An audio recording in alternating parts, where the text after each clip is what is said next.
بسم اللہ الرحمن الرحیم احلت علیہا بالقطع فاجزمت وقد خب آل الامعاز المتوقدی فزالت کما زالت ولیدۃ مجلس تری ربہا ازیال سحل ممددی احلت علیہا التحول التحویل الحول ان سب کا معنی ہوتا ہے منتقل ہونا۔ قرآن پاک میں آیا ہے لا یبغون عنہا حولا اے لا یبغون عنہا انتقالا ولن تجد لسنت اللہ تحویلا۔ تو حول ہے، تحویل ہے، تحول ہے، سب کا معنی ہوتا ہے منتقل ہونا۔ تو احلت علیہا بمعنی انتقلت علیہا یعنی اقبلت علیہا، یہ دراصل پیچھے شعر سے جڑا ہوا ہے، گزشتہ شعر سے پیوستہ ہے کہ اذا القوم قالوا من فتى خلت اننی انیت فلم اکسل ولم اتبلدی۔ جب قوم کہتی ہے کہ ہے کوئی نوجوان تو اس وقت میں گمان کرتا ہوں کہ اننی انیت مجھے کو مراد لیا گیا، میں ہی مطلوب ہوں۔ فلم اکسل تو میں نے نہ کوئی کوتاہی کی، نہ میں کوتاہی کرتا ہوں، ولم اتبلدی اور نہ ہی تأمل سے کام لیتا ہوں۔ تو وہ تأمل سے کیسے کام نہیں لیتا، کیسے سستی نہیں کرتا، اس کا اظہار کیا کہ احلت علیہا بالقطع۔ احلت بمعنی انتقلت یا یہ کہ اقبلت۔ علیہا میں ضمیر کا مرجع وہی اونٹنی ہے جس کا گزشتہ اشعار میں تذکرہ ہوا ہے۔ القطیع کا معنی ہوتا ہے الصوت، کوڑے کو کہتے ہیں۔ تو اقبلت علیہا بالصوت، تو میں کوڑا لے کر کے اپنی اونٹنی کی جانب متوجہ ہو جاتا ہوں۔ تو فاجزمت، اجزما یجزم اس کا معنی ہوتا ہے اسرع۔ فاجزمت وہ اونٹنی بہت تیزی کے ساتھ دوڑنے لگتی ہے جب میں کوڑا لے کر متوجہ ہوتا ہوں۔ وقد خب آل الامعاز المتوقدی، یہ واو جو ہے حالیہ ہے جس کی وجہ سے قد بھی ظاہر ہے۔ خبا کا معنی ہوتا ہے اذ و طربا، کسی بھی چیز کا حرکت میں آنا، پر اضطراب ہونا۔ آل کا معنی ہوتا ہے السراب، جو ریت وغیرہ میں یا دور سڑکوں پہ پانی کی طرح دیکھتے ہیں اسی کو کیا کہتے ہیں؟ سراب کہتے ہیں۔ سراب کا لفظ قرآن پاک میں آیا ہے کسراب بقیعۃ، تو ظمآن ماء۔ تو آل کا معنی ہوتا ہے سراب۔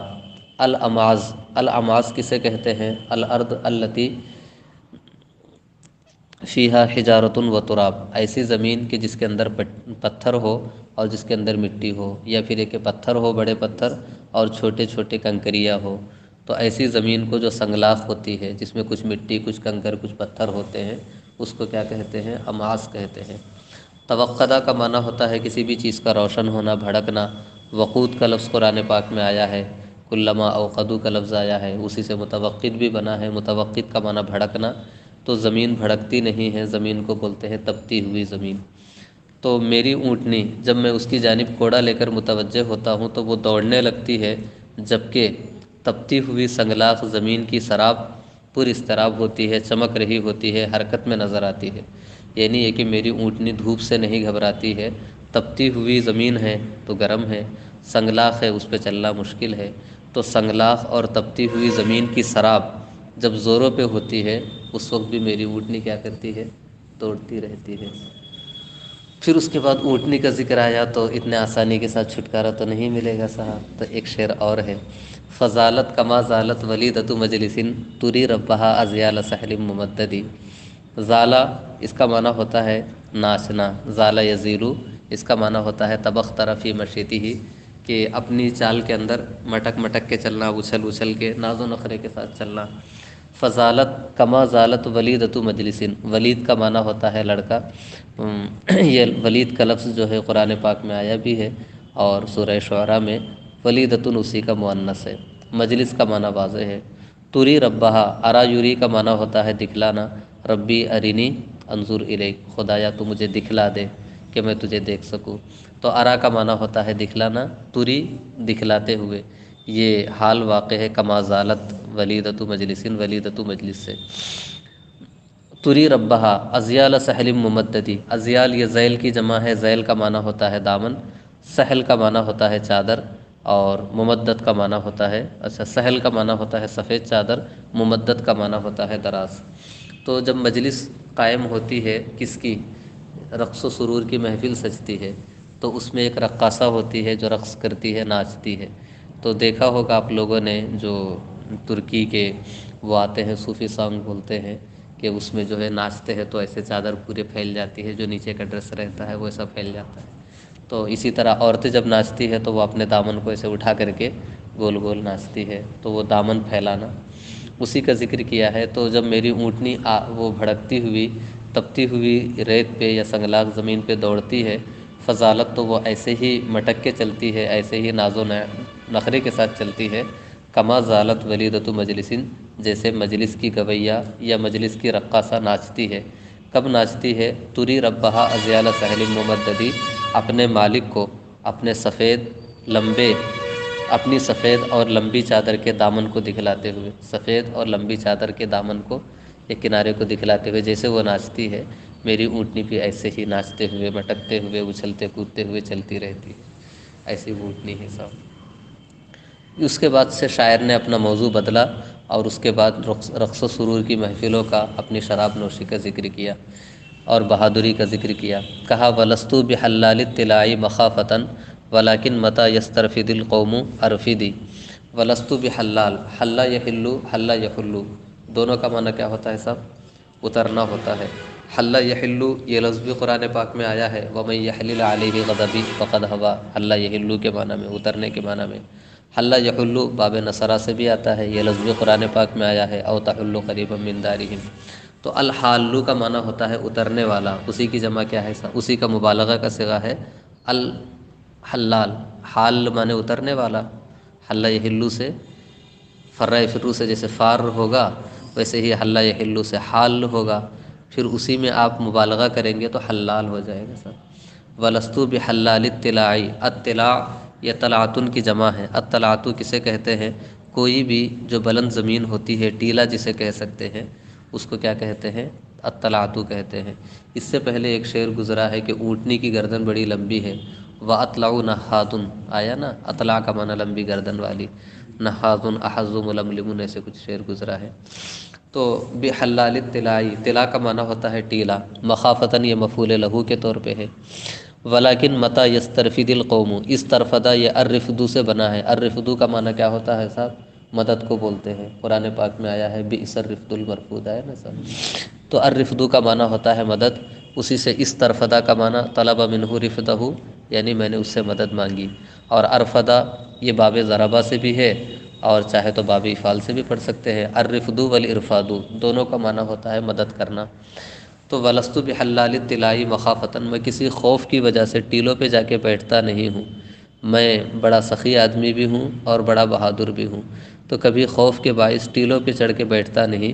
ولیکن متی یسترفد القوم، لیکن اس کا یہ مطلب بھی نہیں کہ میں ہر گھر میں نوکر کی طرح حاضر رہتا ہوں، بلکہ جب میری قوم مجھ سے مدد مانگتی ہے، ارفدی میں مدد کر دیتا ہوں۔ تو میں بڑا بہادر آدمی بھی ہوں، دست سخا بھی رکھتا ہوں اور اپنی شناخت بھی رکھتا ہوں۔ اب اس کے بعد اسی کی کچھ وضاحت کی ہے کہ جب لوگ مجھے طلب کرتے ہیں تو میں کہاں ملوں گا، تو میں کہاں کہاں نہیں رہتا ہوں صاحب، ہر جگہ رہتا ہوں۔ یار کو ہم نے جا بجا دیکھا، کبھی ظاہر کہیں چھپا دیکھا، کہیں وہ در لباس معشوقہ، اور کیسا برسر ناز اور ادا دیکھا ہے نا صاحب۔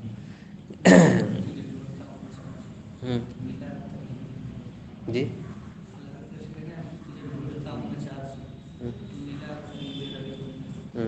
اچھا جی، تو میں کہاں کہاں ملتا ہوں، تو اسے کہا جنہیں میں ڈھونڈتا تھا آسمانوں میں زمینوں میں، وہ نکلے میرے ظلمت خانہ دل کے مکینوں میں، کہاں جائے تو تلاشنے کے لیے۔ فَإِن تَبْغِنِي فِي حَلْقَةِ الْقَوْمِ تَلْقَنِي، بغا یا بغی کا معنی ہوتا ہے چاہنا۔ فَإِن تَبْغِنِي اگر، کیوں ہنس رہے ہیں؟ اگر تم مجھے تلاش کرو گے، فی حلقۃ القوم، الحلقۃ کا معنی ہوتا ہے مجلس، حلقۃ القوم کا معنی ہوتا ہے اگر تم قوم کی کسی مجلس میں مجھے تلاش کرو گے۔ لقیہ یلقا کا معنی کیا ہوتا ہے؟ پا لینا۔ تلقنی تم مجھے پالو گے۔ بعض نسخوں میں تلقنی لکھا ہے، بعض میں تلفنی لکھا ہے، چاہے الفا یلفی الفاءً پڑھے۔ ھذا ما وجدنا علیہ آباءنا، ما الفینا علیہ آباءنا، الفا کا معنی بھی پانا ہوتا ہے، تو جب اسے فا کے ساتھ پڑھیں گے تو باب افعال میں چلا جائے گا، تلفنی اے تجدنی۔ اور لقیہ یلقا کا معنی ہوتا ہے پانا، تو تلقنی دونوں پڑھ سکتے ہیں۔ اگر تم مجھے قوم کی مجلس میں تلاش کر لو گے تو تم مجھے وہاں پا لو گے۔ وَإِن تَلْتَمِسْنِي فِي الْحَوَانِيتِ تَسْتَدِي، التمسا کا معنی ہوتا ہے تلاش کرنا، اور حوانیت یہ حانوت کی جمع ہے، حانوت کا معنی ہوتا ہے دکان، اور یہاں پہ مراد کیا ہے؟ شراب کی دکان ہے۔ اور استادہ یستادو کا معنی ہوتا ہے شکار کرنا، تستدی تم میرا شکار کر لو گے۔ اگر تم مجھے شراب کی دکانوں میں تلاش کرنا چاہو تو تم مجھے وہاں شکار کر سکتے ہو، اور اگر قوم کی مجلس میں تلاش کرنا چاہو تو تم مجھے وہاں پا سکتے ہو۔ شاعر نے کتنے اچھے الفاظ ذکر کیے کہ جب میں قوم کی مجلس میں ہوتا ہوں تو ایک انسان کی طرح معزز اور شریف شہزادے کی طرح رہتا ہوں، تو تم مجھے وہاں پالو گے، اور جب تم مجھے شراب کی دکانوں میں چاہو تو وہاں پہ ایسا مست رہتا ہوں کہ جیسے ایک جانور کو شکار کیا جاتا ہے، ویسے تم مجھے جو ہے مجھ مستانے کو شکار کر لو گے، ہر جگہ میں تم کو مل جاؤں گا۔ وَإِن يَلْتَقِ الْحَيُّ الْجَمِيعُ تُلَاقِنِي إِلَىٰ ذِرْوَةِ الْبَيْتِ الشَّرِيفِ الْمُصَمَّدِ۔ التقا یلتقی کا معنی ہوتا ہے باہم ملنا، تو کیا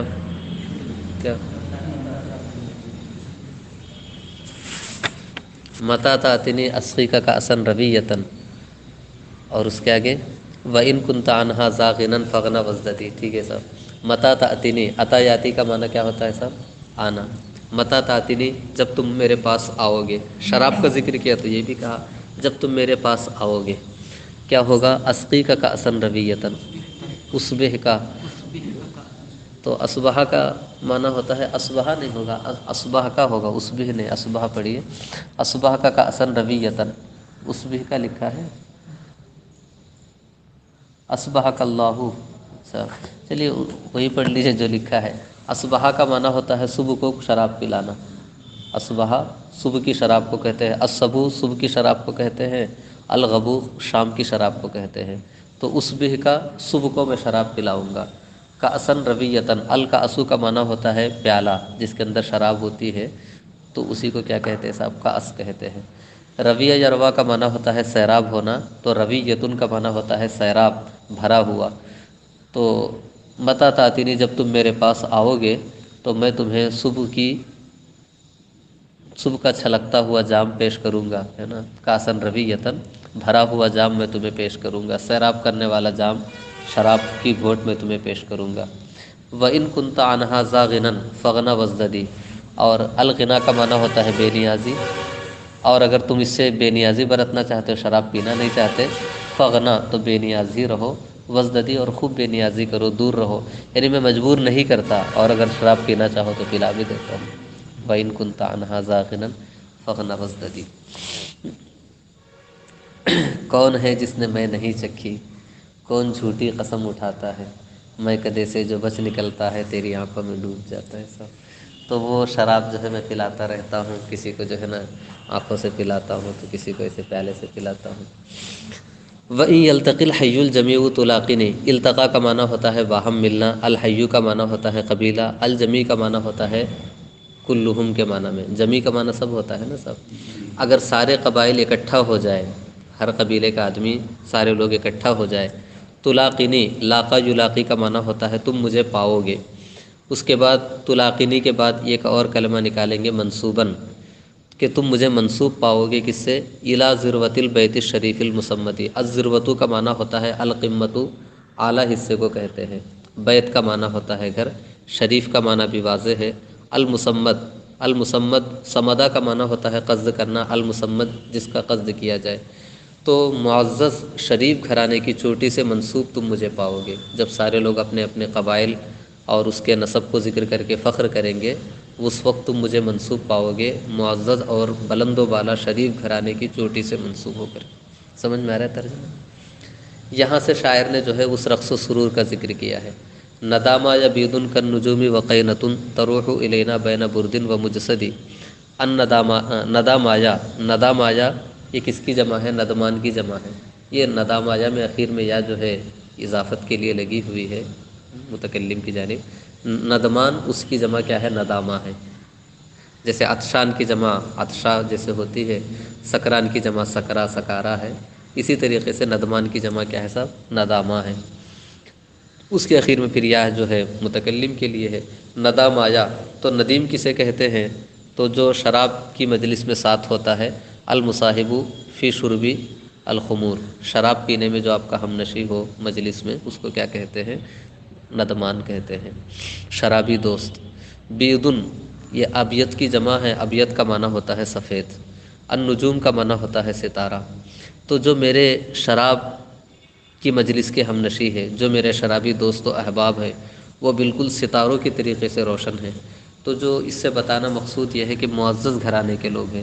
جو غریب گھرانے کے ہوتے ہیں وہ مٹی میں کھیلتے ہیں، کالے ہو جاتے ہیں، اور جو بڑے گھرانے کے ہوتے ہیں وہ مکھن میں پلتے ہیں تو گورے ہو جاتے ہیں۔ تو ندام آیا بیدن کر نجومی، تو میرے ہم نشی شراب کے ستاروں کی طرح خوبصورت ہے۔ وقینتن، اور اس کے بعد ولدینا قینتن، القینتو کہتے ہیں الرقاصتو، المرأۃ المغنیۃ، گنگنانے والی عورت کو کہتے ہیں۔ اور ہماری مجلس میں ایک گنگنانے والی عورت بھی آتی ہے۔ کیسے آتی ہے؟ تروح الینا، شام کو ہمارے پاس آتی ہے۔ بین بردن، البردو کا معنی ہوتا ہے چادر، اور مجسد اس کپڑے کو کہتے ہیں جس کے اوپر زعفران لگا دیا گیا۔ تو زعفران میں رنگے ہوئے کپڑوں میں اور چادروں میں ملبوس ہو کر کے ہمارے پاس ایک عورت آتی ہے شام کو۔ یہاں پہ جو ہے فحاشی کی انتہا کر دی شاعر نے۔ وہ یہ کہا ہے کہ جب وہ آتی ہے گنگنانے کے لیے، تو جب وہ گاتی ہے تو سارے لوگ اس کو اپنا ہاتھ لگاتے ہیں۔ ہاتھ لگاتے ہیں تو کیا کہاں ہاتھ لگاتے ہیں؟ تو اس کا جو سینہ ہے، سینے کے پاس جو کپڑا رہتا ہے اس میں چاک ہوتی ہے، چاک مانے پھٹن، تو اس میں ہاتھ ڈال کر کے اس سے لطف حاصل کرتے ہیں۔ تو وہ جو چاک ہے، جو پھٹن ہے، اس کے بارے میں بتایا کہ وہ بہت کشادہ ہے، اسی لیے کہ لوگ اس کے اندر اپنا ہاتھ ڈالتے ہیں۔ پھر اس کے ساتھ ساتھ اس عورت کے حسن اخلاق کو ذکر کیا کہ وہ اتنی مہربان ہے کہ کوئی بھی ہاتھ ڈالے وہ کچھ کہتی نہیں ہے، خاموشی کے ساتھ سب کو سنبھال لیتی ہے۔ تو کہا رحیب القتاب الجیب منہا، الرحبو کا معنی ہوتا ہے کشادہ ہونا۔ قرآن پاک میں آیا ہے ضاقت علیہ الارض بما رحبت، اسی سے مرحبا بھی بنا ہے۔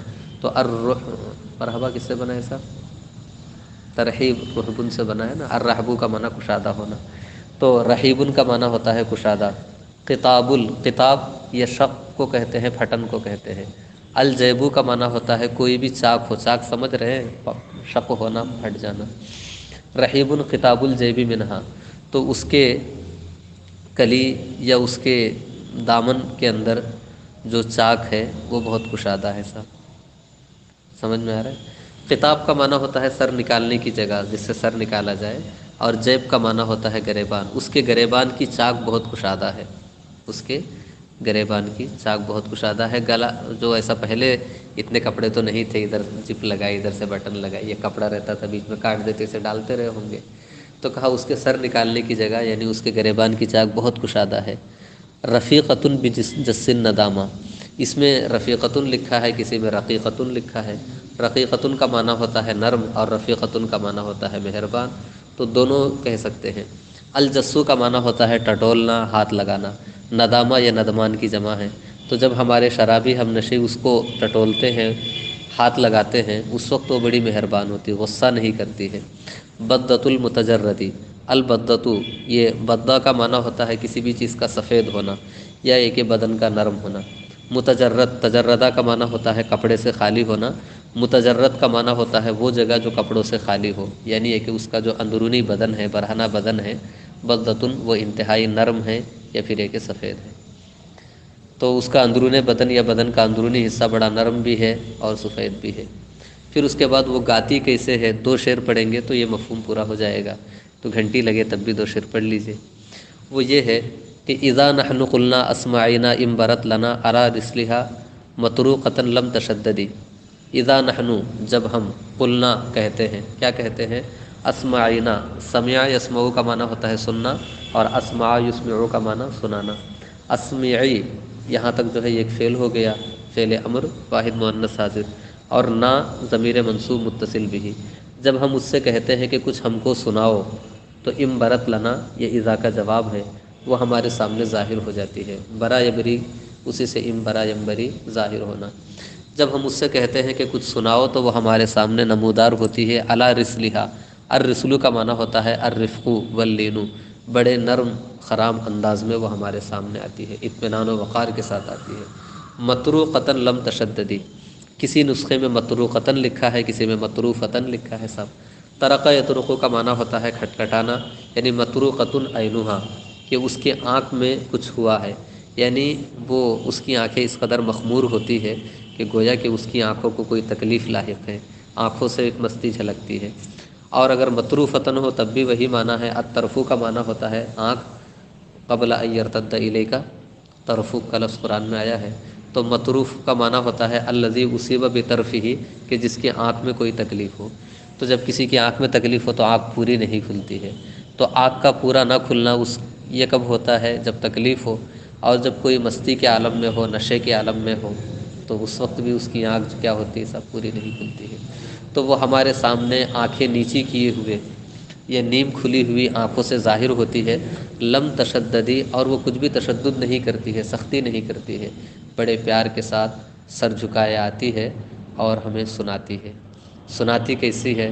تو کہا ایسے گنگناتی ہے جیسے کہ جب وہ آواز نکالتی ہے تو لگتا ہے کہ وہ ہرنیاں ہیں جو آپس میں کسی مردہ بچے کے لیے آواز دے رہے ہیں۔ ایک بچہ ہے ہرنی کا، مر گیا ہے، تو ایک ہرنی رو رہی ہے تو دوسرے اس کے جواب کے طور پہ رو رہی ہے۔ تو ہرنیوں کی جو صدائے بازگشت ہوتی ہے وہ کتنی اچھی ہوگی۔ اس طریقے سے وہ آواز نکالتی ہے۔ صاحب سنو اثر کیسے، اذا رجعت فی صوتہا، رجع یرجع ترجیع، ترجیع کا معنی ہوتا ہے آواز کا گنگنانا، آواز کا دہرانا۔ جب اذان آپ کہتے ہیں تو بعض علماء نے کہا ہے کہ اذان میں ترجیح ہے کہ ایک مرتبہ پست آواز میں اشہد ان لا الہ الا اللہ کہے تو ایک بار بلند آواز سے کہے، تو وہی الترجیع کا معنی ہوتا ہے گنگنانا پست آواز میں۔ اذا رجعت فی صوتہا، جب وہ اپنی آواز میں لہن پیدا کرتی ہے، جب وہ گنگناتی ہے، خلط صوتہا، تو آپ اس کی آواز کو تصور کریں گے۔ یہ خیال وغیرہ افعال وہ کلمات ہیں جو دو مفعول کا تقاضا کرتے لازمی طور پہ، تو صوتہا یہ مفعول بھی اول ہو جائے گا، باقی جو جملہ آ رہا ہے وہ مفعول بھی دوم ہو جائے گا۔ خلط صوتہا تجاوب ازعار، تجاوب یہ جواب سے بنا ہے، تجاوب کا معنی باہم جواب دینا۔ ازعار یہ زئرن کی جمع ہے، زئرن اس چیز کو کہتے ہیں، اس عورت کو کہتے ہیں جو بچے دار ہو۔ تو کوئی بھی صاحب اولاد ہو اس کو کیا کہتے ہیں؟ زئرن کہتے ہیں، دایا وغیرہ۔ تو یہاں پہ ہرنی کے لیے ذکر کیا ہے، صاحب اولاد ہرنی۔ تجاوب ازعار یہ زئرن کی جمع ہے۔ علی ربع ردی، الربع کس کو کہتے ہیں؟ اس میں تو ربع ہی لکھا ہے صاحب۔ الربع من ولد الابل، یہ اونٹ کا بچہ ہوتا ہے، اور یہ کیا ہے؟ جو موسم ربیع میں پیدا ہوتا ہے وہ بچہ۔ اور ردیہ یا ردا اس کا معنی ہوتا ہے ہلاک ہونا۔ ذالکم ظنکم الذی ظننتم بربکم ارداکم، قرآن میں آیا ہے صاحب۔ تو ردیہ یا ردا کا معنی ہلاک ہونا جو دال سے ہوتا ہے۔ تو یہ بھی ردی ہے، اصل میں اس بات یا کے ساتھ ہے جس کے اخیر سے یا یہاں پہ ضرورتاً گرا دی گئی ہے، چونکہ پورا کلام جو ہے دال کے ساتھ ہے تو اخیر سے یا گرا دی گئی۔ جب وہ اپنی آواز میں لہن پیدا کرتی ہے تو آپ اس کی آواز کو سمجھو گے، کیا سمجھو گے؟ کہ موسم ربیع میں پیدا ہو کر مر جانے والے بچے کے اوپر اونٹنیوں کی یا ہرنیوں کی صدائے بازگشت ہے۔ سمجھ میں آ رہا ہے سب ترجمہ؟ گھنٹی کب ختم ہوتی ہے سب؟ ہاں؟ 5 منٹ ہے، چلیے سب تھوڑا اور پڑھتے ہیں۔